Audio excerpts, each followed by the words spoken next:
All right, hello, and thank you so much for joining us today.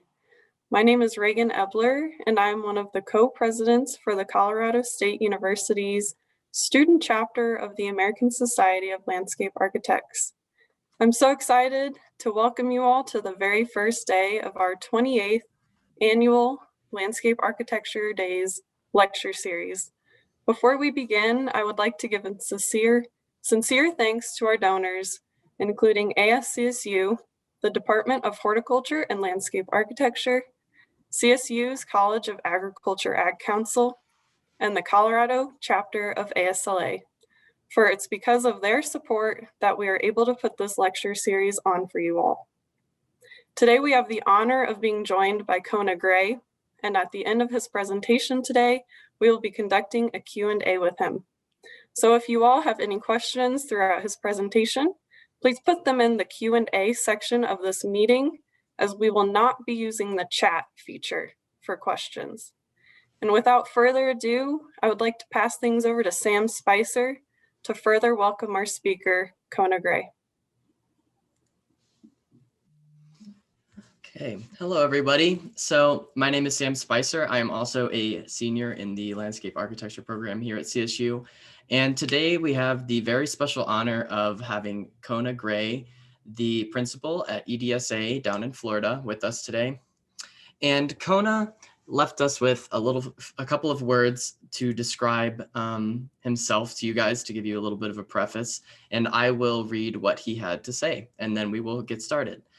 So Kona writes, strong leadership and a sense of integrity are part of my DNA. With experience in 30 plus countries, my global management sense has positively shaped the outcomes of many challenging assignments.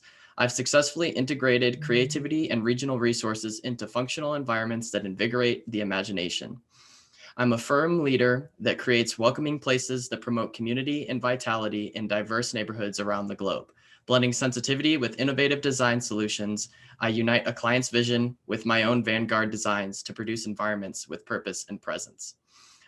I'm a fellow of the American Society of Landscape Architects and currently serve as ASLA representative to the LA Accreditation Board. He also served as ASLA Vice President, Professional Practice, and is a past president of the Landscape Architecture Foundation. At EDSA, Kona's award-winning projects are inspired by a passion for creative design solutions that solve meaningful global issues, and his portfolio ranges from large-scale planning to detailed site design, with emphasis on communities, parks, hospitality, urban public realms, mixed-use destinations, healthcare, and campus spaces. With an uncompromising dedication to quality, he consistently takes into consideration important factors like community, heritage, environment, and the constant pursuit of improving humanity throughout landscape architecture. And with that, I will pass things on to Kona. Sam, thank you so much for that wonderful introduction. I'm so excited to be here with you all. And I'd like to thank you and Annie, Reagan, Stephanie, and also Kelly for this wonderful invitation. I'm honored to be a part of this series and actually, share with you some of the things that really make me tick and make me excited about our world. So I'm going to share my screen right now and get this presentation going.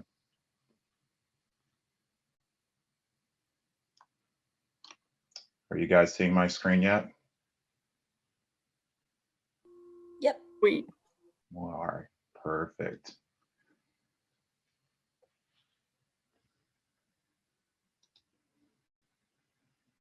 All right. So again, once again, I'm Kona Gray. I'm a principal with EDSA Incorporated. Really passionate about a lot of the work we do. And one of the things that really strikes me is the potential and the possibility of working with people. So I'm going to walk you through some slides and we'll have some time together to chat afterwards. So again, thank you all for taking time out of your busy schedules to be with us this evening. And I'm really excited to kick off LA Days for CSU. So just an overview, I've been having a lot of conversations in regards to the impact of our profession and truly believe it's time to reinvent our practice. I've had a lot of conversations with my peers and students and others about it. We all know that the landscape is really what connects all the people to the environment. And actually it's a bond that unites the world. And so we all know that our planet has dealt with some serious stresses due to the human impacts. And we as designers have a lot to say about that. We actually have been slightly complicit in some of the ways that the world has turned out, but I do believe that together we can heal the planet and answer this question, how will landscape architects support equal ground for all? So the agenda this evening is really straightforward. It's broken down into 3 sections: the opportunity, the solution, and the future. And it's actually an agenda I've used before because it's still relevant. It does kind of pick a lot of the aspects of where we should be in the future. And from an education standpoint, I'm going to go over quite a bit, but one of the things that you're definitely going to get an idea of are current influence of demographic changes. We'll talk about the evolution of landscape architecture and the diversity of our profession and solutions for how we can improve that diversity. And then finally, challenge you in regards to the future of our profession. But first, just a little bit about me. I'm sure some of you have read up on my bio and thought I would give you just a little personal history. I'm from Liberia, West Africa. It's a small country on the continent, and it actually has a very strong relationship with the U.S. It's the only country colonized by the United States for freed slaves back in the 1800s. So it's a really special place. My parents actually immigrated to the States in the mid 60s. To the East Coast in the Boston, Cambridge area to to do their university studies. Both my sister and I were born in the States, and this image is actually taken from Seattle, Washington, when they charted across the country to complete graduate studies. And I'm a little precocious, crazy little, I think it was about almost 3-year-old there before we headed back to Africa. But I've kind of grown up in this business. I've been drawing since I was a young kid. I worked with my father. This is me and one of my father's designers from Russia. We worked together on projects. So every summer break, I would be in Africa working, and I knew I wanted to be a designer from the get-go. And so it was not hard to kind of find where I wanted to be, but it was actually happenstance that I discovered landscape architecture. And fortunately, I was lucky enough to find EDSA. And this relationship for me has really been one of such great reward. The people at EDSA are fantastic, and it's a family. Firm's been around for 60 years. We really believe in design excellence, and we have a very strong global presence. And that global presence goes back to our legacy. The gentleman on the right is Edward D. Stone Sr., our founder's father, and he was a very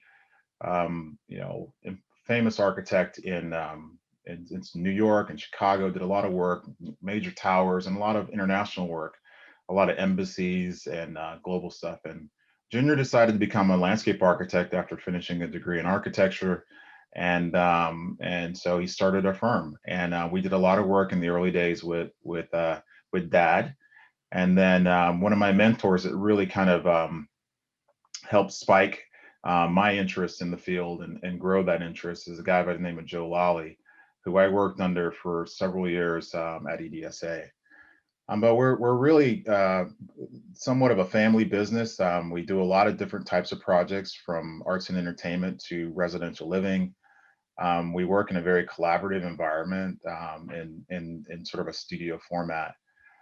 And our work spans all types of projects, particularly paying attention to the spaces between buildings and above buildings, environmental projects, urban projects. This is a historic downtown Savannah that we've been working on for about 4 years. Project that's under construction right now.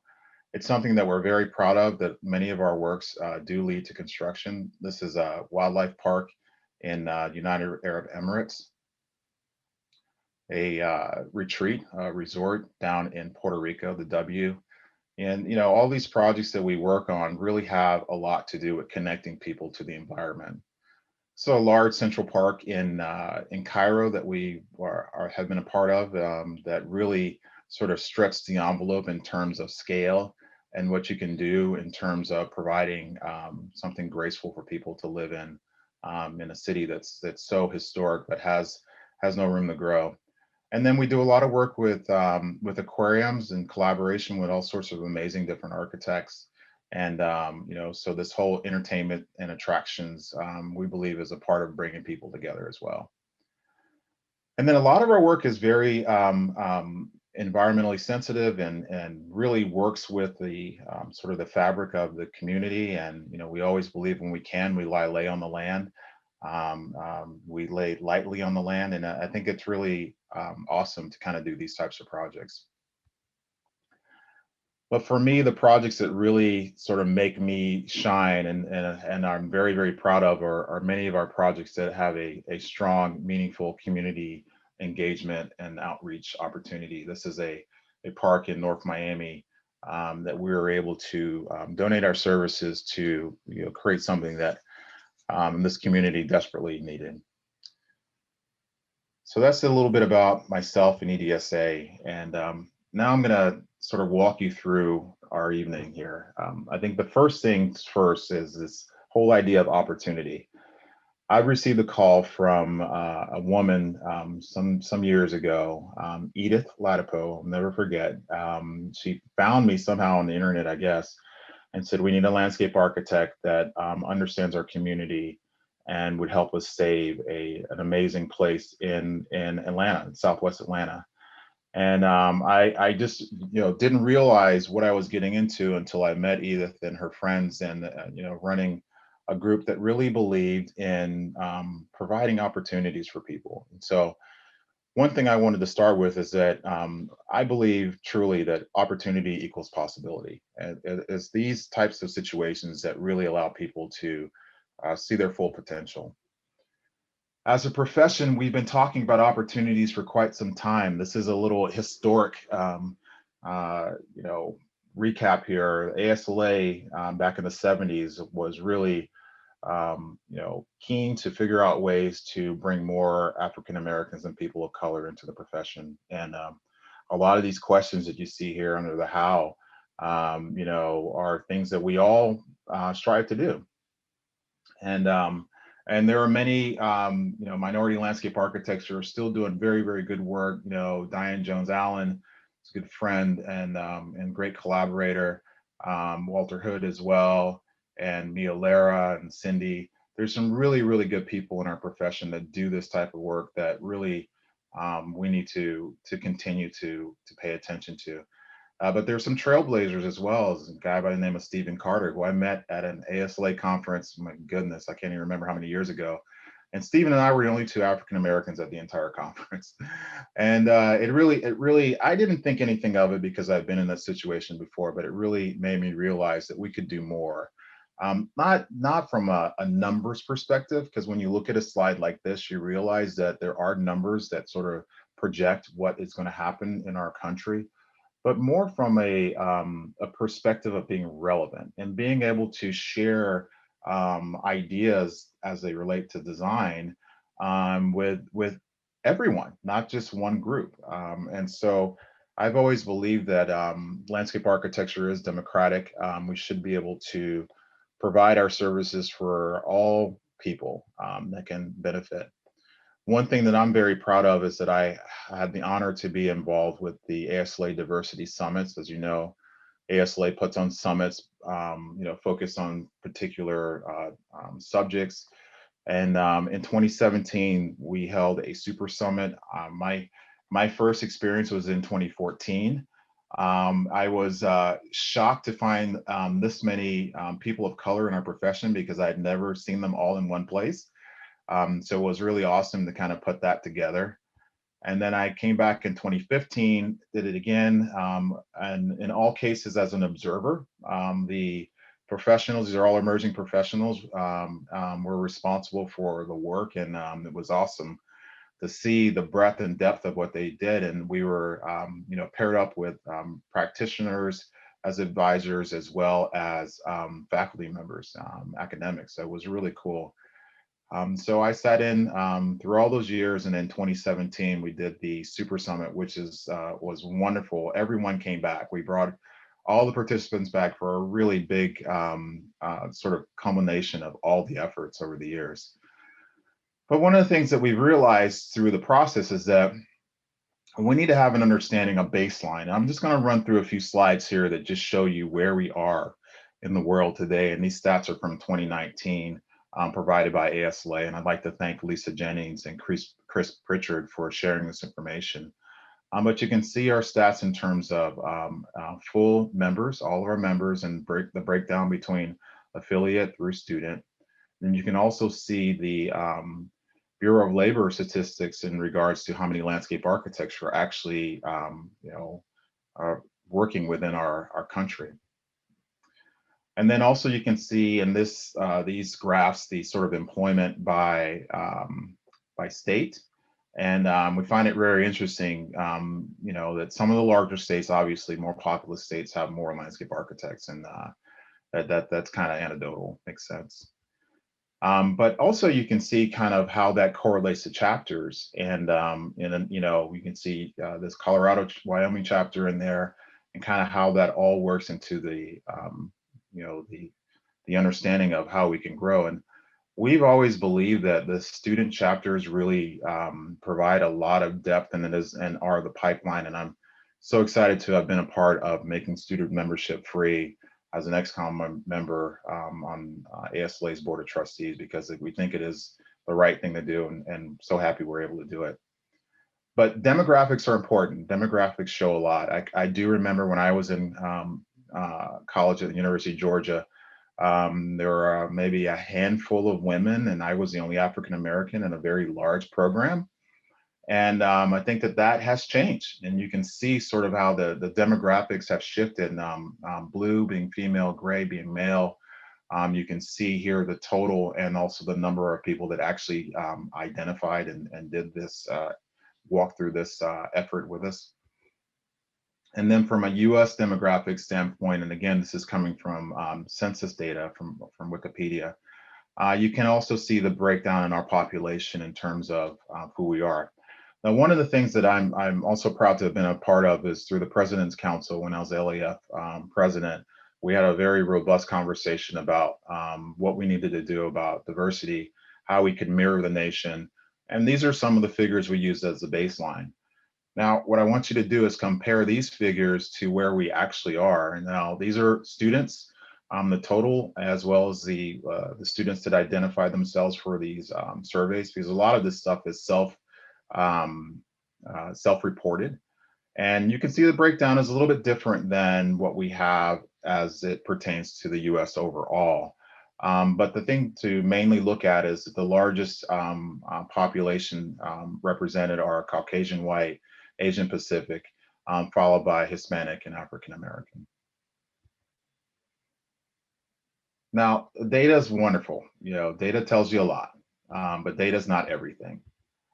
One thing that we realized over the years in our work is that you got to acknowledge and get the word out to people so they kind of understand, why data is important. Back in 2016, I was fortunate enough to moderate a panel of amazing professionals to have a conversation about diversity in design. And it was a watershed moment, the first time that the conversation of diversity was actually a major topic at a national conference or annual meeting. And also the first time we were able to really set the stage for kind of the future of where we're going. And Diana Fernandez and I kind of took this show on the road. We were asked to speak about diversity at a couple of state chapters, and it was just a great dialogue, a lot of interesting conversations. And what I didn't put two and two together, but what I started to realize in 2016 is that a lot of my clients ended up being people of color. And so, it's an interesting duology, because as a landscape architect, educated in a primarily Western led profession, I've been able to study the aspects of Eurocentric design. But as a person of color and someone from Africa, I've also had a good understanding of design for people of color and people of indigenous native groups. And that taught me a lot. It taught me that, you really need to be able to understand and work with all different types of people to really give what we have to offer. But one thing I definitely enjoy is working with students. I'm currently the Bickham Chair for LSU, visiting chair, coming out to lecture on a lot of different topics related to design. And this is a workshop that I did at the University of Washington. It was just so amazing to bring together all these different people that had one thing in common: design, and a love for people and a love for the environment. It was just really great. So we spent a weekend together in a workshop related to design thinking. One of their first workshops. I mean, they just hadn't done it before, so it was awesome to pull that all off. But one thing that always has inspired me is just a conversation about you know, ways that we differ and ways that we are the same. And this is a poem from Maya Angelou, one of my favorite people in the world, from a book, you know, with the title "The Human Family." And you know, she simply said, "In minor ways we differ, in major ways, or in major we're the same. I note the obvious differences between each sort and type, but we are more alike, my friends, than we are unalike." And that really sort of resonates in terms of people and who we are. And I think it's important for us all to remember to follow the golden rule and to treat everyone the way we'd want to be treated, and just to be nice. So now I want to touch on some solutions to this opportunity, because I think these solutions are really important for us to kind of grasp and understand where we can go. You know, I certainly believe that we definitely need to understand our interconnectedness. You know, this is we are all together, all from the same origin. We definitely need to expand our awareness. You know, everyone is different, and difference doesn't mean that you can't learn from each other. And I think the other thing that we need to do is understand ourselves and our self-awareness and different types of spaces that we enjoy. And then one thing that I think is, you know, telling is that um, this planet is just a little dot in this larger universe. So it's really helpful for us to explore our collective opportunities. We all see things that we can take care of and learn from together. And this image is from a observatory at a place, a wonderful place in Southern Virginia, which really, it was just amazing to be there at the property called Primland and see the stars with no light pollution anywhere around. Now I want to just chat about collaboration, which is a hallmark of our work, and something that I strongly believe is a solution to the opportunity that I described earlier. And I've always felt to be a good designer, it helps to check your ego, because you know, exceptional designers are collaborators, are great collaborators. And over the years, we've been fortunate enough to collaborate with many different LAs. You know, Martha and I became good friends through LAF, and had a lot of wonderful you know, conversations about the environment and climate change and design. And you know, working with Martha Schwartz and partners is just fantastic. This was a competition we came together to work on for the Miami Bayfront. And then some years later, we worked with Mia Lara on the West Riverfront Design Competition in Detroit. You know, it was a challenging assignment, and several designers went after it, and we all talked about the process. But I think what's cool is that, you know, when you collaborate, you can really come up with some great solutions. Jerry Van Eyck at Melk, another good friend that we've worked with together on a lot of different efforts. You know, just a great collaborator. And then the folks at GGN, Catherine Gustafson and Jennifer and Shannon, also amazing collaborators. But this opportunity to share the way we know how to makes us, you know, very valuable in the design process. And so even when we're working with clients, we do our best to kind of extend our arm and walk through the different ways that we can all work together, through a quick sketch or through a conversation, or actually over food and drink, just having, you know, some delightful opportunities to share. So over the years, I've you know, really believed in being a great observer and looking at things from a level of learning and opportunity. And so I'm going to share with you some case studies of our work and work from other firms that we admire that really kind of push the envelope in terms of, you know, these solutions. That park, that nature preserve I touched on at the beginning of this segment, was just an amazing experience. It's Cascade Springs Nature Reserve, and it's Atlanta Parks and Recreation property, and it's just a fantastic place. Has a lot of history. It's about 120 acres. There's some Civil War elements still there, Native American elements still there, you know, elements from slavery. So it does have a very meaningful place in our history. It's located in Southwest Atlanta, which is a predominantly African American community. And the people here really love this park. You know, they have a Friends of Cascade Springs Nature Preserve group, and that's the group that brought us in to take a look at this park and help them, you know, with their way forward in terms of what this preserve could be. The next project I'm going to touch on is by a firm called Cadence. They're based here in Fort Lauderdale, where I am, and they are really thoughtful, innovative designers. And Cadence took a project through a process of community engagement that tied a lot of the disparate neighborhoods in Fort Lauderdale together, crossing the tracks. For those of you who are not familiar with Fort Lauderdale, it's a basic grid, east-west. Broward Boulevard is our main drag, as you can see in the center of this image, and then north-south is Andrews Avenue, which is the other main drag. That's it runs pretty close to the tracks, and that was essentially the four quadrants.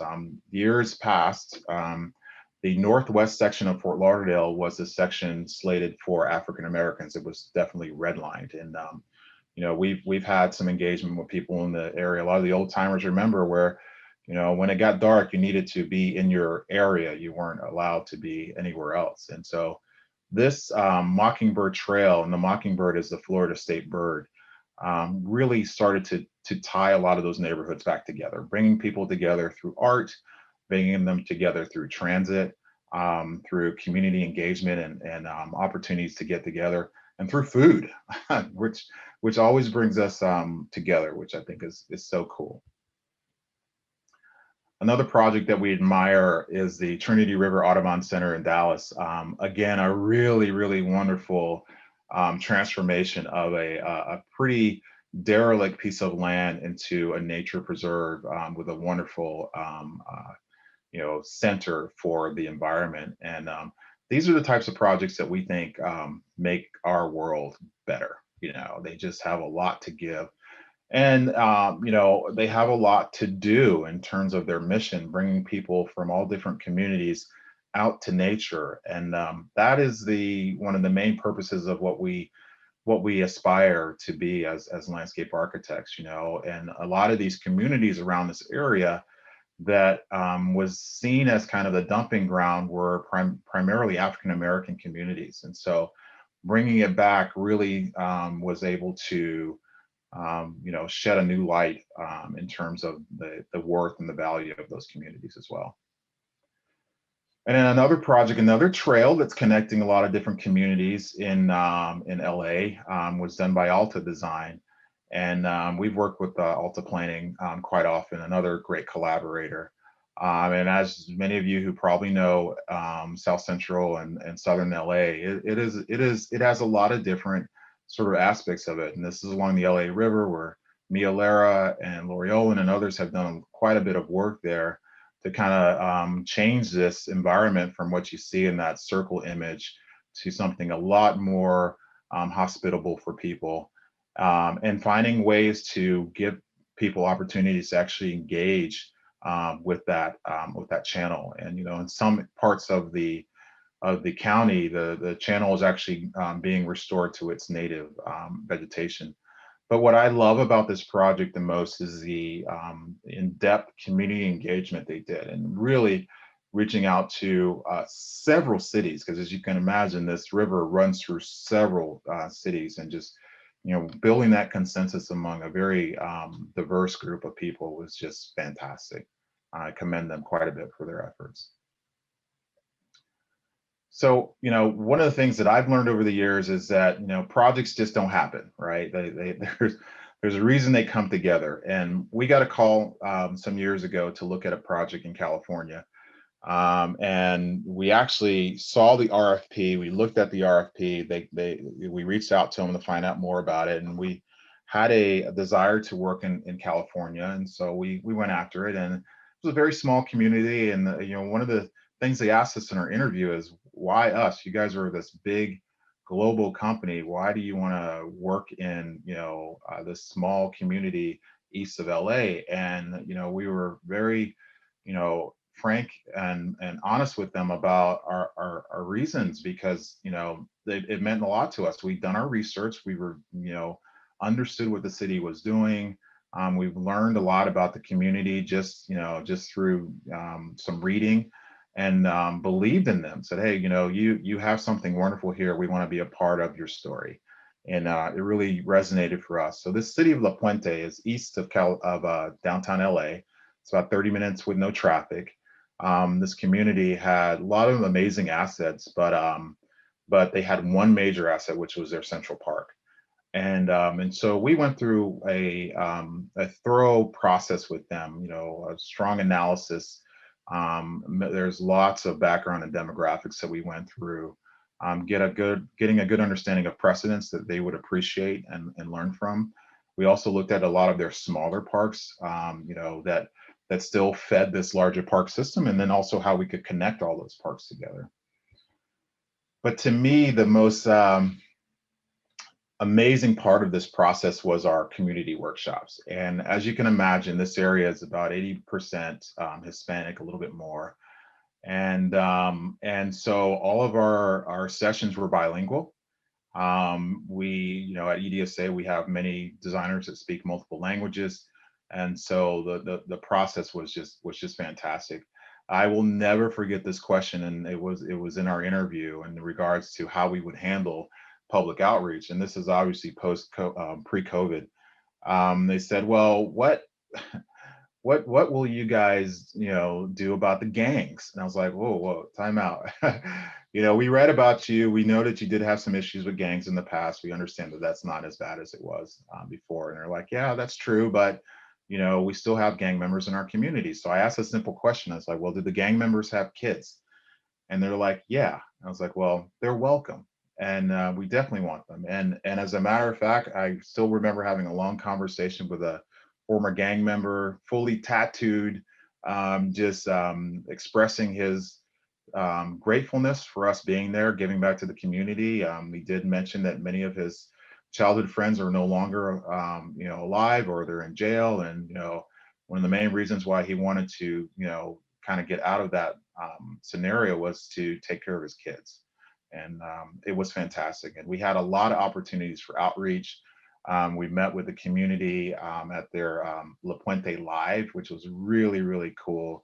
The session where we were able to take the workshop to them, and the community really kind of dove in and asked a lot of questions. We did the good old green dot exercise for understanding what images resonated with them. It still works very, very well. So we do a lot of low tech, high tech stuff. But I got to tell you, at the end of the day, this was a fully informed, inclusive workshop process, and it was fantastic. At the end of the day, we provided them with a vision for their Central Park and their other parks, working off of a lot that they already had, but incorporating some things that they did not have, like a place for water play, and a really awesome amphitheater and sort of large lawn that we call the outdoor living room, the community living room, and still places for sports, because the main purpose of this park, a lot of its use was sports, and then solving some of the the typical challenges like parking, etc. But it was a lot of fun, and it was great to envision this together, and see how this community could get what they wanted. And so now the project is moving forward. They've received some grants, and they're starting construction on a lot of the projects. that we phased out for them. Another case study is here on the East Coast in Florida. This is the Gainesville Community Reinvestment Area and their reinvestment plan. And the city of Gainesville, home from the University of Florida, is a place that we spend a lot of time and a lot of relationships there. And this plan was really an opportunity to tell a little bit about the history of the area and kind of talk about their future. So we looked at this sort of past, present, and future sort of objectives, and then talked about a lot of this from the lens of community feedback. Over the years, the state of Florida had developed these sort of organizations that would really be responsible for, growing places that were blighted or had some economic challenges. So those areas were called community redevelopment agencies, and for those areas have been sunset, most of them in the state. And so this process was helping the city phase into their sunset over about 10 years. And so we took 4 areas and broke them down into one reinvestment area instead of a redevelopment area, and talked a lot about the process through a lot of simple sort of methods to get us there. So, looking at these existing 4 areas and then taking them through a lens of strong analysis of what's there and why what is there is important. We went through a very rigorous community engagement process, several back-to-back meetings. It was just a fantastic process. And then once we had a draft, we took it just a little bit further and worked very closely with the leadership of the city and advisory boards and the community, and took it to the commission, multiple reviews, and finally ended up with a plan. And we finished this plan at the end of March of 2020, just before COVID. So it was like just in time. We were so happy to get it completed, and they're running with it now. And we highly believe in guiding principles to keep you on track, and a lot of these guiding principles had already been developed by the CRA. And we went through this wonderful process of actually really helping them visualize these guiding principles. But it was all informed by community engagement. As I said before, a lot of vocal people in this city, very highly educated, as you can imagine, being a university town, similar to you guys in Fort Collins, and just, working very closely with the community. There were quite a few advocates there and activists there as well. But we went through quite the process, several engagement meetings to a larger, broader audience over 6 months. And then we were fortunate to have an advisory board that we worked very closely with. And then obviously, as we continued through the process, we took it through their city leadership. And those meetings were hilarious. I mean, they were very lively. Let me just put it that way. People showed up, they had questions, and they were very engaging. And but we loved this. And so you can see the stats there, how many people were involved, and all the exercises we did and the surveys. And it's funny because this was a time pre-COVID where, I mean, it took a lot to get people out. But later on, I'd love to chat with you all a little bit more about what we've been doing post-COVID, and actually getting a lot more engagement because we're able to do things in a manner that allows people to do it at their own leisure and their own time. But there's nothing, honestly, from all the years I've been doing this, that beats the in-person workshop, asking people to pick up a pen and draw with you and share their ideas and give you notes. And we've had people scribble designs. I just think it's awesome, and it really helps. And so one of the things we wanted to make sure was that we captured all this knowledge. And what we did was we developed a series of surveys, as you know. We used that data to inform how we were going to design. And here are the results. I mean, history ranked really, really high for them. Gainesville is a town that was developed around the railroad. It was one of those major stops along the way, and it grew from there. But the things that were important to people today were economic development, supporting local business, affordable housing and housing revitalization. That is a challenge here, as I know is a challenge everywhere. But first things first, history is just fantastic. They have some amazing people from the city of Gainesville, as many cities do. And this one person, Aquin Jones, is an educator, was really someone that put his mark on the community in this African American part of the city that really sort of spread out throughout, Alachua County and all the areas in this area that really made people kind of connect. And with this trail, we worked very closely with the city to make sure the work that they had already completed and started was woven into the fabric of the master plan. And the types of elements that we brought into the master plan were related to what we heard from people. This whole idea of community enhancement and housing, bringing life to these communities. So all these communities are part of Gainesville, the fabric of Gainesville. So people say they're from Gainesville. When you're in Gainesville, you tell people what neighborhood you're from. I'm from Duval, or I'm from, this other part of the city, and it resonates because they're like, oh, I know that neighborhood because we will play football with you guys or whatever. So bringing community together is really something that we believe in doing. As a reinvestment area, a lot of what we did, focused on economic development, bringing people out in a sort of lighter, cheaper, faster way, similar to what they've done with Better Blocks, and then connecting people through the public space and streetscape. This is the tissue. This is the sort of the fabric of the community, and making it very cohesive for interaction. But what I really, really love is, understanding a lot of their accomplishments, such as Bo Diddley Plaza here. Those are Bo Diddley's relatives. Music is a big deal here in Gainesville as well. And also understanding what that means for them. And so this whole plan, it's definitely a people's plan. It was just a fantastic effort. And these are the types of projects that lead to transformations that you see around the world, in local communities, in your backyard, everywhere.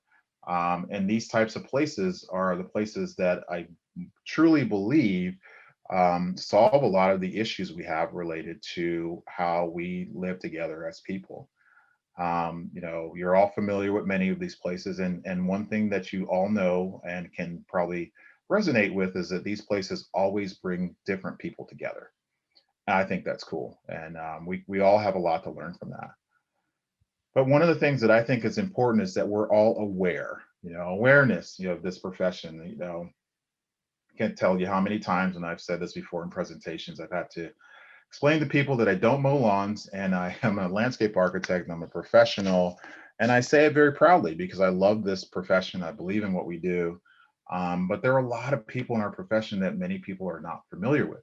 This is Edward Fly, and this guy is Everett's pretty amazing, and he received a medal for the National Medal for Humanities from President Obama in 2014. And he's a landscape architect and an architect from Texas that really worked very closely with African American communities. My buddy Walter Hood, some of you know about him, some of you may not, but he's pretty awesome. He's done some pretty great things. Dorothy and Lillian Gish Award recently won. Also, he's a MacArthur Genius Fellow, the Rome Prize, and there's only a handful of landscape architects that have achieved these accomplishments, and I think that's something to really brag about for our profession. And then Kimberly Garza, I'm giving Kim a big shout out in California, in Sacramento, a place that not a lot of people go to, but there's a lot going on there. And Kimberly and I have sat on a few panels before. I met her at a conference here in Florida, and I'm just so impressed with the work she does. But she's a small shop that does a lot of very nimble work, and so, as you know, landscape architects work at so many different scales, and it's just so amazing to see the type of work that we can do when we really put our minds to it. The other thing I think is important is dedication, and one thing that we needed to be dedicated to, across the profession is increasing recruitment and retention of landscape architects. There's a wonderful sort of discussion about mentorship versus sponsorship. And you can see sort of my thoughts on that in terms of, mentors providing guidance and sponsors providing leadership. Mentors typically can be temporary and come in and out. And I think sponsors are someone that will be there for you and spend time with you and actually help you out when you really need help. And then, I think I have been fortunate enough to mentor many young professionals. I've been mentored myself by many. I've had peer-to-peer mentorship, which I'm doing right now with a colleague, Joy Keebler. We have a weekly call just talking about business and life and everything that we're doing. And I think that, when you have a sponsor that can really focus on you, that person can really help. And so I always say to mentor as many as you possibly can, but find some special people to sponsor. And we've been fortunate enough to do that over the years. This is a teaching and mentorship program we did for local high schools through EDSA. And then there's so many organizations out there that can really grow our profession, and we are doing a great job of partnering with groups like ACE. And then there are these little nonprofit startups like FLA. Nicole Plunkett down in Florida here started this whole nonprofit organization, which was an LAF fellow opportunity to really look at how we can focus on K through 12 students to come into the field. But we've been fortunate enough to do a lot in regards to putting money towards the effort. This minority scholarship is now called the Diversity Scholarship. Perry Howard, a former past president of the American Society of Landscape Architects, was our first recipient. He was a EDSA employee that wanted to go to Harvard, and we all figured out a way to get him there. But I pushed this some years ago in terms of ways to make it work. I think we could learn a lot from the NCAA. Students can be recruited from all over the country because of the program, and there really should be this nationwide sort of opportunity, and it should be very strategic. I think it's just an opportunity we just need to take advantage of.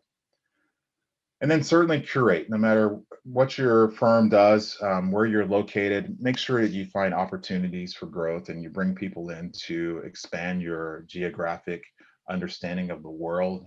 We are fortunate at EDSA to have this mini United Nations with people from all over the world speaking several different languages.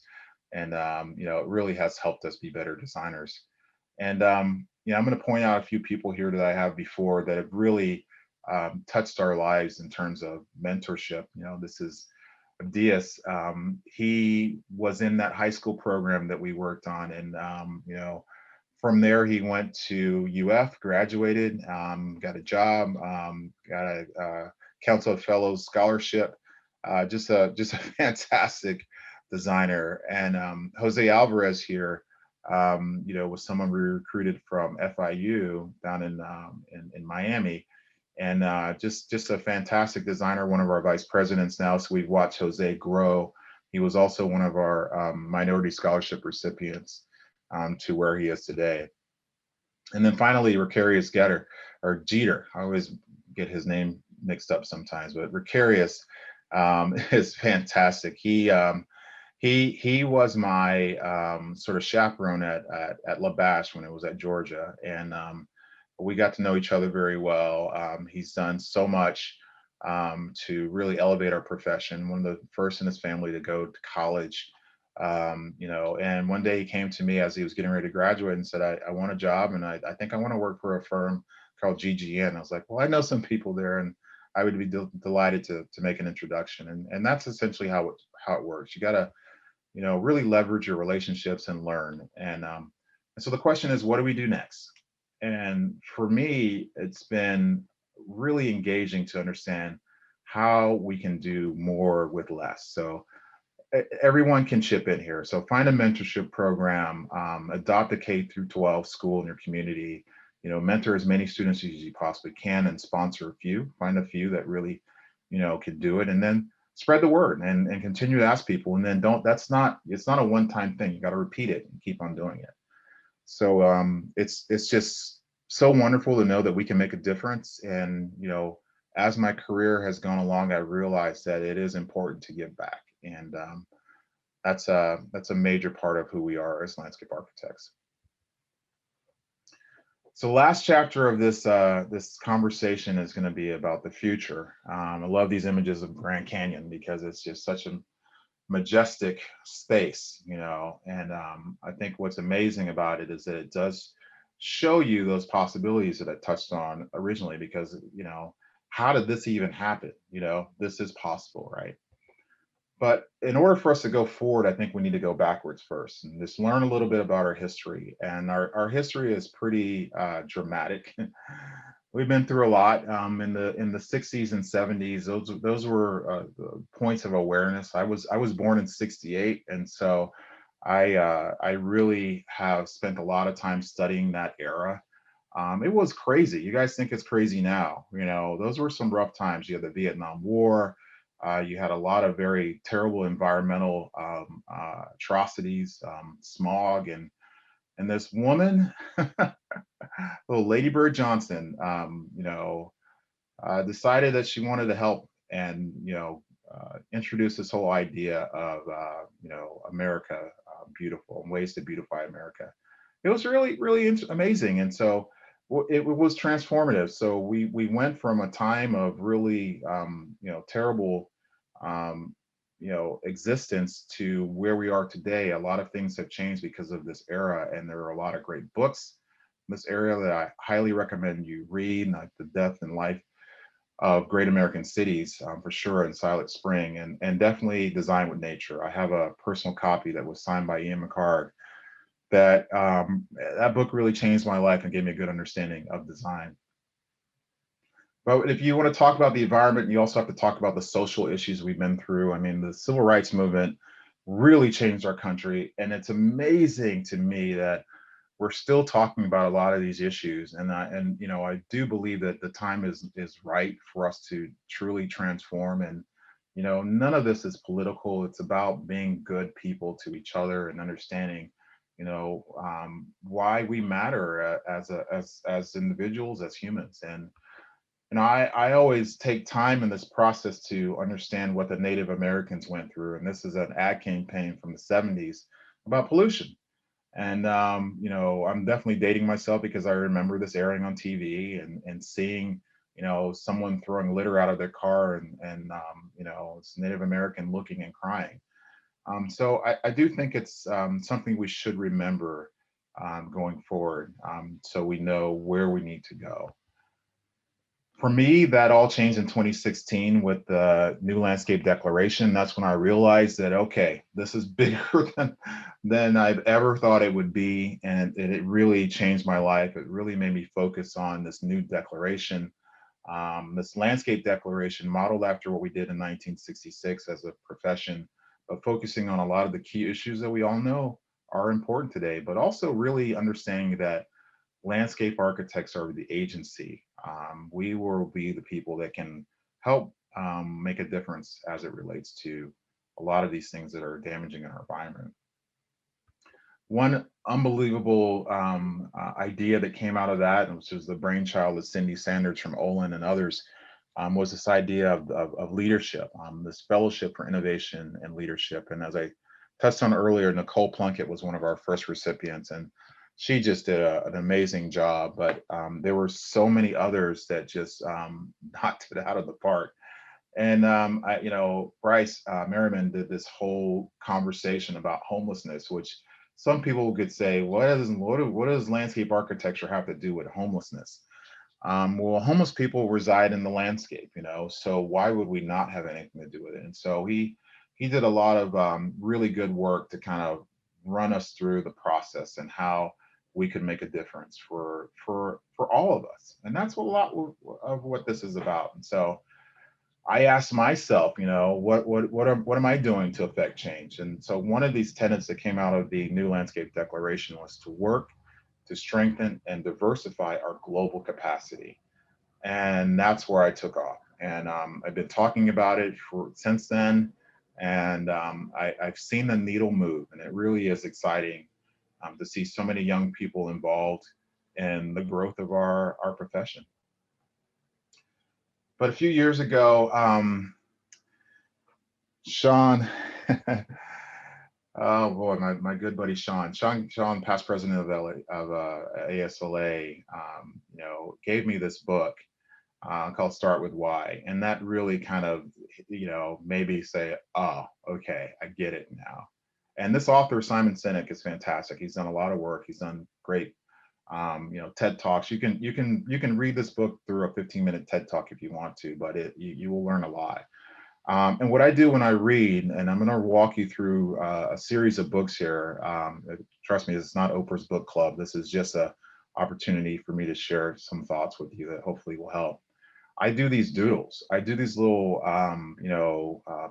sketches or thoughts from what I'm reading to kind of can help me really understand and be able to recite what I've learned. And so when Start With Why really helped me understand a lot of what is going on in our space. And then I read an article in Ground Up Journal by my good friend Kofi Boone called Black Landscapes Matter, which was the beginning of a book to come out. And I had no idea about it. And he talked to me about it. And I highly recommend that you go and read it. You will learn a lot. And as landscape architects, you will be designing for all sorts of people, and the book is fantastic because what Walter and Grace did was they brought together several different participants to provide a narrative about African American landscapes across several cities, including Chicago and Detroit. And it's just a fantastic read. And so the text you see here is from a Dirt article that Jared Green wrote in June of 2020, and this was just before everything, or just around when everything got crazy. He was interviewed before everything got crazy with the Black Lives Matter thing, and it was interesting to see Walter's response here, and Jared asked him, what do you think will change from this incident? And, Walter, as we've had conversations about before, he said, we've been here before. And he said that the question we should be asking is, why are people of color harmed at a greater frequency? And that really starts to dive deep into our world and to what we understand as human beings. This book by Isabel Wilkerson really touches on sort of systems around the world, and how the caste system in India is very similar to racism in America. And it was a really, really incredible process, unpacking the similarities. But also, what I learned from this book is that there are opportunities for us to learn from each other. Elijah Anderson wrote this story called The Cosmopolitan Canopy about Philadelphia, about the Reading Terminal, Philadelphia train station, or really more of a market that brings people together from different places and gives them an opportunity to live together, or as he says here, to practice living together, getting along with each other. I think that's fantastic. And then through some of my thoughts and some of the readings, I came across this book in regards to our national parks and why there's this lack of African Americans that have been involved in sort of the process of the park movement. So I think that both racism and diversity have a lot to do with our history. I don't think it's anything for us to be shy about. I think it's something we should embrace, acknowledge, and understand. One of my favorite authors, Cornel West, has two wonderful books and plus more on some of the simple elements of this American experiment that really helps you sort of get a grip on where our world is going. But in the reading that I've done, some of the books that I've done have really been read have really helped me sort of reconnect. This book called Back to Human is really a lot about technology, but it's also a lot about sociology and how we need to really spend time with each other. And when it comes to creativity, I think spending time with different people really builds your creative knowledge. This guy, Questlove from The Roots, one of my favorite hip hop bands, talks a lot about creativity. He's a drummer, so he's a musician, but he's also an artist, and he also loves cooking. And what he would do in Philly was to bring a whole bunch of people together from different sort of backgrounds to talk about creative things. And so, you'd have a lot of different creatives coming together to cook, or a lot of different creatives coming together to write music and talk about music, or paint. And what I really love about him is this book is great. It talks a lot about this process of design, generating ideas. Don't make your ideas so precious.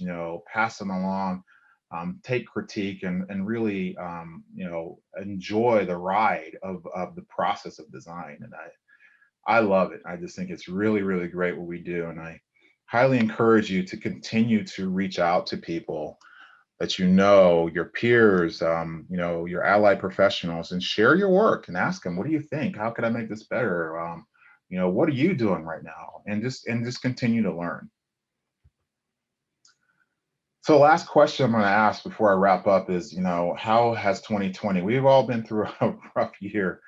How's 2020 changed the way we work? And honestly, going back to what Walter was quoted earlier is, a lot has not changed. Over these decades, we've been struggling with this climate crisis and trying to get an understanding for what it means that the ice caps are melting. Obviously, we're all familiar with COVID-19, this sort of major disruption, as our economist at my office calls a black swan. Our business advisor touched on three things that can disrupt the company's business, and one of them is a depression, the other one is a recession, the other is a depression, and this is in order of magnitude, and the third one is a black swan, and that's a pandemic. It's pretty dramatic, and we've made a lot of different changes to continue our business, but I do believe that we're going to come out of this better. We've learned that technology, this whole moment we're having this evening, has allowed us to reach so many more people.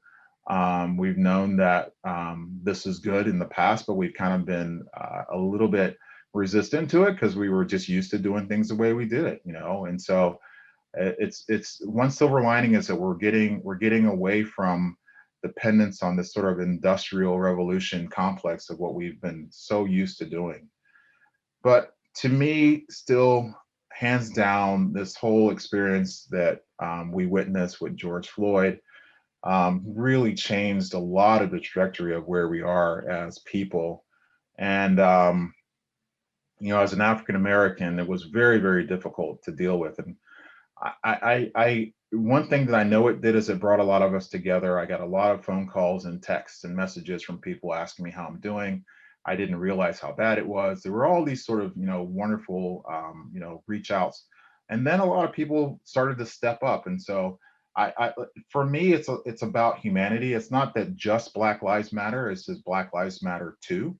I think everybody's existence on this planet, humanity is really what matters. And so it's certainly not a political message. It's about what can we do to bring people together, and technology has helped. Over these several pandemic months, I've been fortunate enough to mentor students through and young professionals through ASLA's mentorship program, and it's allowed us to be connected. And I actually learn so much through this process.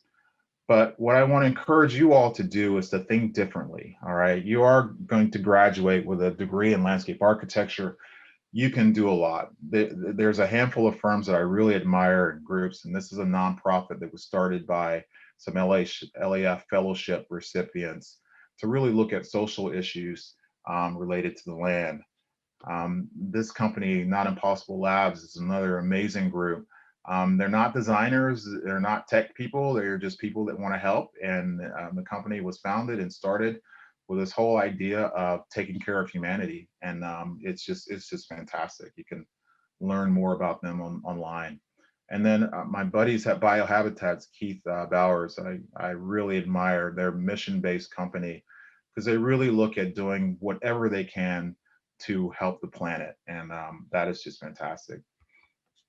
And I'd like to give a shout out to Sierra Bainbridge. When I first learned about the mass design crew, I was like, where have these guys been? They are unbelievable.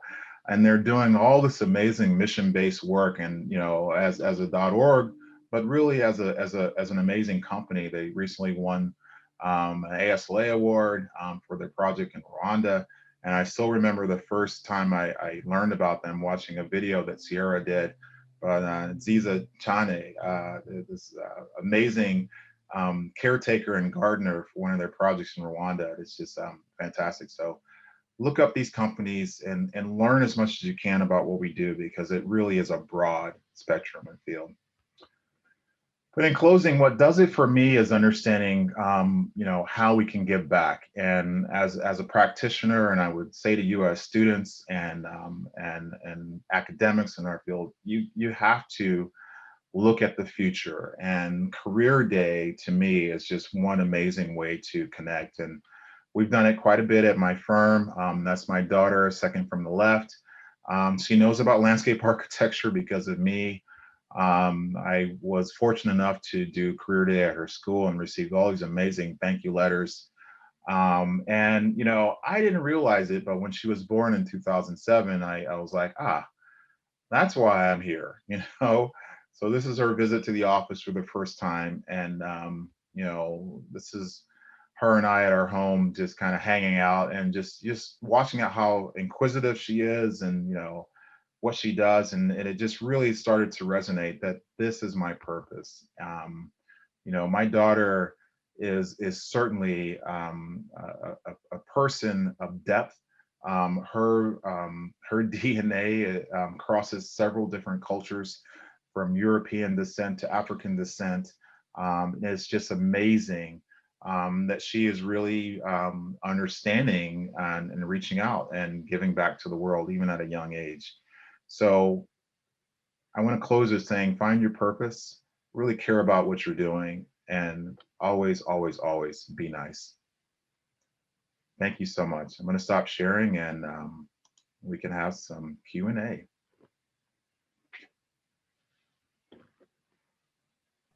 Thank you so much, Kona. So the time is now 6:08, so we've got about 22 minutes to ask Kona the questions that you guys have been putting in the Q&A section.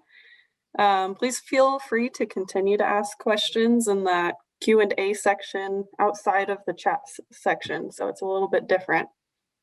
We will try our best to get through as many of those questions as we can, and Sam is going to take over again and conduct those questions for Kona.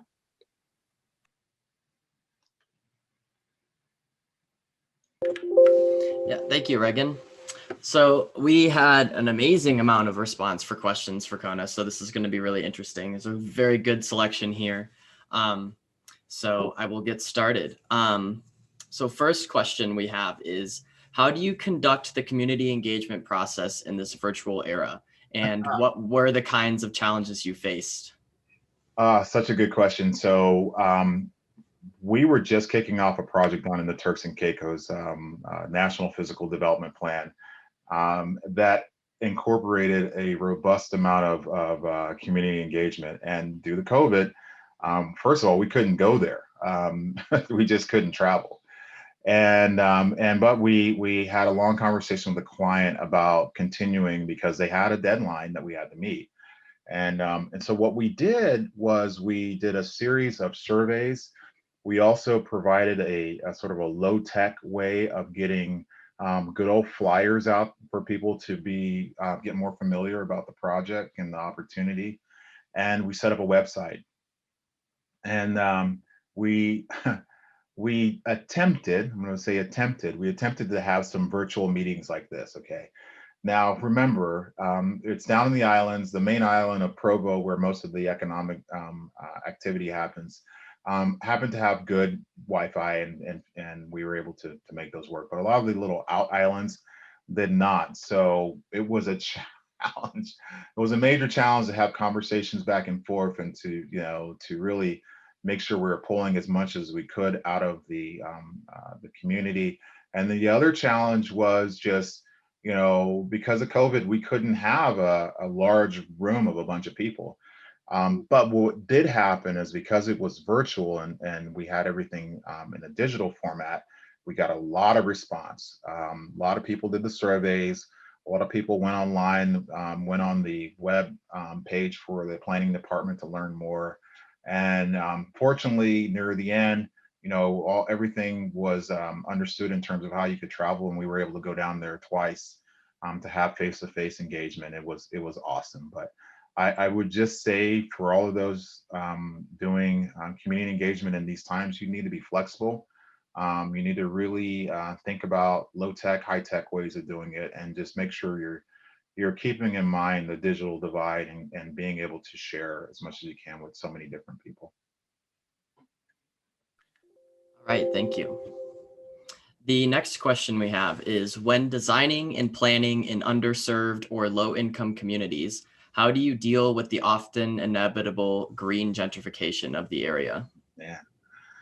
So one thing I heard from an activist in Gainesville was, we love development, but we love development without displacement. That's what everyone was really, really focused on. And what was happening, especially around the university, where developers are coming in and buying housing in residential neighborhoods and knocking down houses and building student housing. And so that mix of students in some of the older neighborhoods, it just wasn't working. And a lot of people who had been there for a long time, yes, they sold, or their owner of the property sold, but the neighborhood lost its mojo. So we always recommend to municipalities that we're working with that, hey, you got to work to protect some areas. I know that in New York and some other parts of the country, they've used rent control and other mechanisms that are zoning led to really help to curate a more mixed community so that you have different people of different socioeconomic backgrounds living together, because that's the way it's supposed to be. And when you lose that mojo, let me tell you, you just don't get it back. These historic places around our country should be cherished, and we always highly recommend that goes into play in terms of protecting that. Now, there's only so much you can do, and you might get frustrated, but I would highly recommend that you don't stop and you keep pushing to make sure that those situations of gentrification don't happen in a negative way. Okay, on to the next question. What is the biggest challenge that you have ever faced in your career? And have you ever thought about quitting your profession? And what did you do to overcome the challenge and keep moving? Wow, you guys aren't messing around.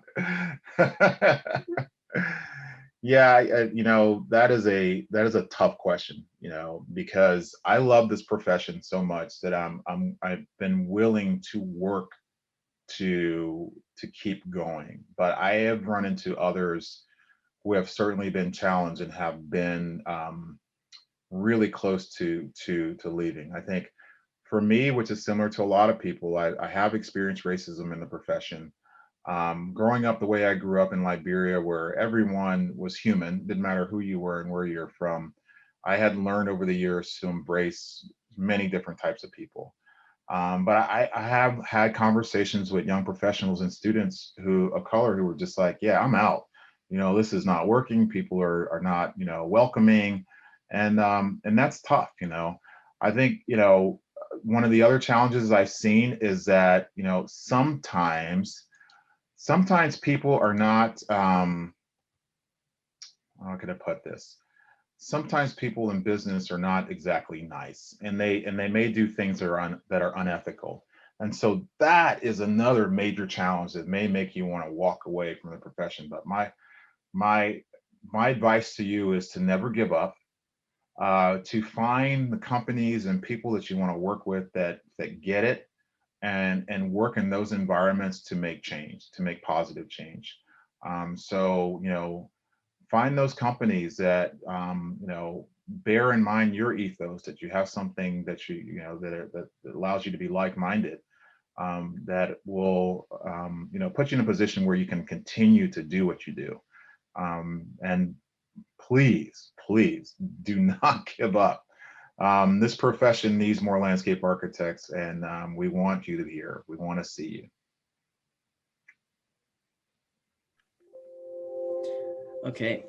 When you are designing or simply working, is there any idea, fact, or opinion you keep center in your head and therefore influences your work? Yeah, I keep people at the center of what I do. You know, for many years, I really did focus on, you know, okay, this is a great detail. I'm a designer. I'm a designer's designer. So I mean, everything to me is design, from the clothes I'm wearing to my glasses to, you know, whatever it is. I just love design, and you know, I think it's important that you keep something in mind as a touchstone to really, you know, keep your designs on track, kind of like sort of guiding principles. So for me, I always keep in mind people and designing for people, and keep in mind the environment. So those two elements keep me grounded. Thank you. How do you think our profession can change to find better ways for funding intercity or inner city reinvestment? Sorry. Yeah, that is a good question. You know, fortunately, there are a lot of great neighborhood design centers around the country, and there are some fantastic, you know, planning directors and mayors, and just awesome professionals in these positions that are the ones that can actually make a difference. Now, and one of the things that I've learned over the years is that allowing people to get involved, allowing the community to get involved will actually foster change, because when people in the community are asking their leaders to do something, these guys want to get re-elected, you know, they're going to do it. But you cannot do, it's not a one-time thing. This is a long game. And we've seen a lot of great communities around the country and the world transform because they had, you know, unbelievable stewards that said, "Hey, you know, we want more, and you deserve it." And so that's what it takes. It takes, you know, some really wonderfully gifted and guided people. You know, like the friends of these organizations or these nonprofits or .orgs or NGOs that really push the envelope. Never quit, and keep asking for more until you get it. I know that when you don't, when you sit back and complain and say, whatever, that's what you're going to get.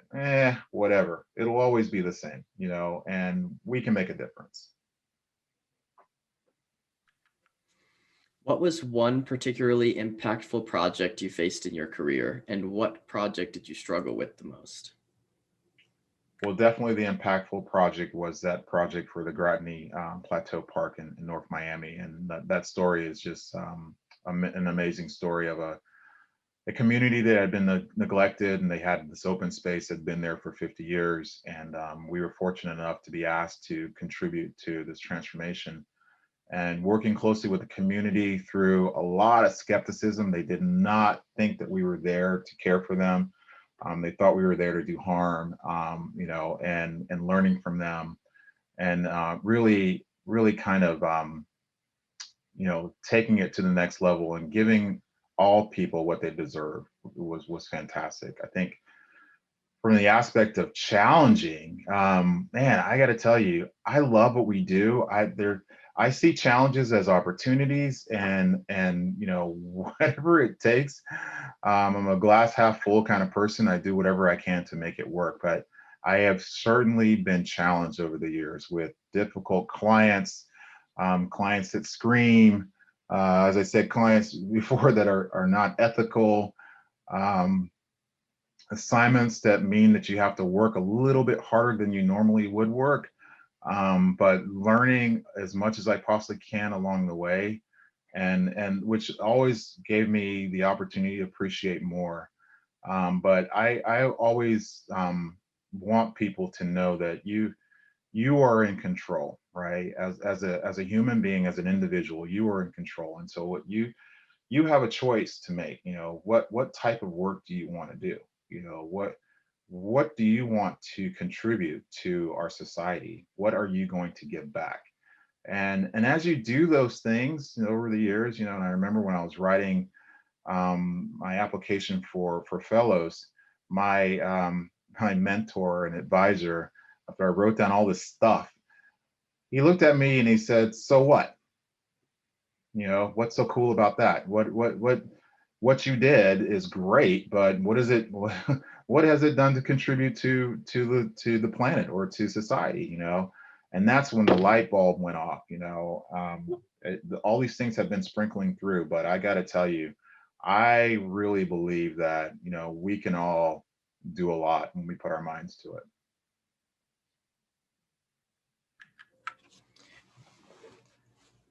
Since we have a lot of young aspiring LAs in this meeting, this question is pretty relevant.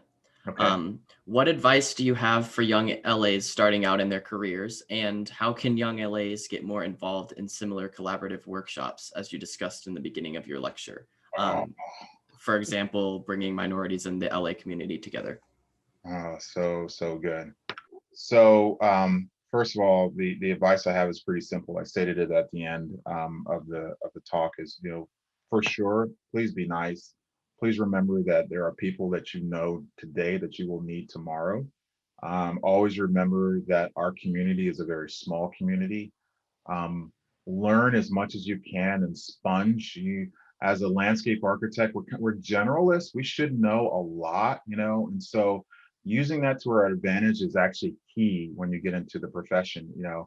I trained as an architect. I actually worked for a structural engineer, and the thing that I find very amusing is when I can speak to architects about architecture, and they're like, "Oh, I thought you were just a landscape guy. I thought you just plugged trees. What do you know about architecture?" And I could talk to them about structure. I was like, hey, your building right there. I mean, I'm not sure if that cantilever is really going to work.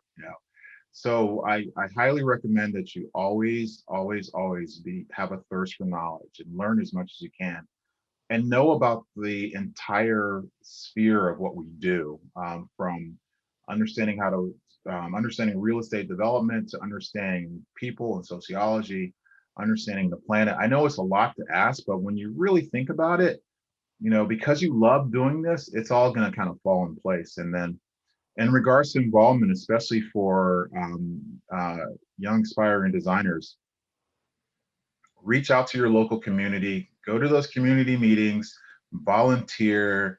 Please, please, please go to the K through 12 program and do that career day. Even though you're not a professional, work with them and talk to them about, hey, this is a profession you might be interested in, because in many cases, similar to me, I stumbled into landscape architecture after spending a lot of time in architecture school.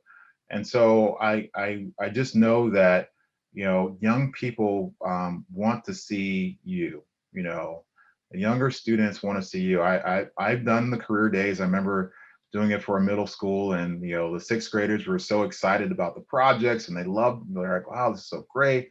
And the seventh graders were like, okay, well, how much will I work? What does this take? And all that. And then the eighth graders like, how much do you make? How much did that suit cost? What kind of car are you driving? So in many cases, you have to explain those things to people, like, here's what the profession is all about. Here's what you can do. You really have to love it. And you can be very successful. And I don't measure success in the sense of how much stuff I have or how much I make. I measure success in what I'm contributing back to the world. Do I have a wonderful family? Do I have good friends? Do I live well and eat well? To me, that's success. It just allows you to live longer. So we received a lot of questions in regards to COVID and the pandemic. So Yeah. I'm going to try to summarize a couple of them into a one worded question for you to answer. Okay. One of the big questions was, how have you been collaborating with other professionals in the time of COVID? Mhm. And how do you stay motivated and inspired during this time? And Yep. then also, how do you see pandemic-related design evolving alongside today's discourse on race, justice, and equality, et cetera? Ah. Oh my goodness. You guys are really killing it on the questions. This is awesome. You know, what's cool for us, because we're a global company, we've been collaborating remotely for a long time. You know, back in March of 2020, mid-March, we went remote. The whole office, we just picked, everybody got their stuff and got out, you know, because we just didn't know what we were going to deal with. And then in June, we came back on a voluntary basis. In September, we came back permanently, not mandatory, but we reopened the office permanently. And it was a challenge. And believe me, we've had our struggles. You know, we've had people that have gotten COVID that we had to, you know, thoughtfully work through. We put all the protocols in place so people are safe. We all wear masks in the office. My wife and I developed a pact back in April about COVID, because you know we have family members that are susceptible to the potential disease. And so I work remotely. I go into the office when I can. I travel, still travel. I've traveled about 4 times post COVID, but I follow all the precautions, double masking, making sure I'm not taking any chances. And it's really helped. And the collaboration just has not stopped. You know, back-to-back Zoom meetings. Today we had a really cool brainstorming meeting with Cooper Carey to talk about a project that we're collaborating on. Yeah, so it's easy, you know, and we do miss the face-to-face. Everyone get a pen and roll out, trace, and draw. So every so often we can do that. You know, we come away from our remote scenarios and, you know, hit a project really hard, then go back away to produce, you know, so we're not in a confined space for any long length of time. And so I think it's great. I mean, I do think inspiration for me has always been driven by, you know, people and the environment. So as I shared with you today, I read a lot of books, a lot more than I used to in the past. And I draw a lot and I paint. That always inspires me. But I mean, I feel lucky. You know, I've been highly inspired by the people I've mentored. I've been a thesis advisor. I'm now a capstone advisor for one of the students at CSU, and that to me is so inspirational, so rewarding, and I will never stop doing that. So please, please, please, I always recommend that you reach out and ask somebody, and you know, because they're out there, and LAs are nice. You know, LAs want to help. You know, so don't be shy. And then in regards to design evolution, you know, in summary, I mean, this pandemic has essentially disrupted the way we were used to working, period. No doubt about it. But it's also accelerated a lot of things we wanted to do. It has accelerated the opportunity to celebrate the outdoors. So now everybody wants to be outside. Guess what? That's good for landscape architects, you know? So keep pushing that. I mean, we've had great opportunities to partner with cities like our studio in Baltimore, work with the city of Baltimore to develop these COVID, you know, areas outside. We basically did these road diets or took roads away and captured streets, closed streets, provided spaces for people to interact. That has just been awesome sauce. I mean, it's just so cool. So I think, you know, I believe that we will come up with some very innovative solutions that will change our profession due to COVID. I mean, for those history buffs, Central Park just didn't happen. Central Park came about because of a cholera epidemic, you know, to give people sunlight and a place to go from the city. So it's just a fantastic opportunity. I hope you all see it that way. I know it's very challenging and disturbing to see so many people lose their lives, but at the same time, let's not allow that to happen in vain. Let's continue to give back and take care of our planet and love each other. All right. So like I said at the beginning of the Q&A, we had more than 30 questions. So we definitely do not have the time to get to all of them. So I apologize if I wasn't able to get every question that you guys had answered.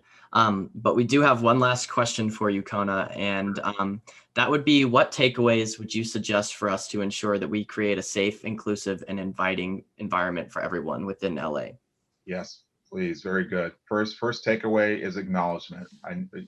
It's very refreshing and actually empowering to acknowledge our history, acknowledge the indigenous people of your community, acknowledge what all of our ancestors have been through, acknowledge the African American experience, and just really use that as a way for you to celebrate difference, and always remember that we're all the same. We're here to love each other and be better, and we all want similar things. We all want to live well. So I think having that awareness as well is something that will really foster your creativity and your spirit as a person. And the last takeaway I want to shout out to you guys is do this more often. Okay, take advantage of these opportunities. There's so many opportunities to engage with people through Zoom, to listen to lectures that in the past, due to COVID, you may not have been able to attend because you couldn't afford it, or it was out of the state or whatever. And like even the ASLA conference being online this year, wow, free to students. How wonderful was that?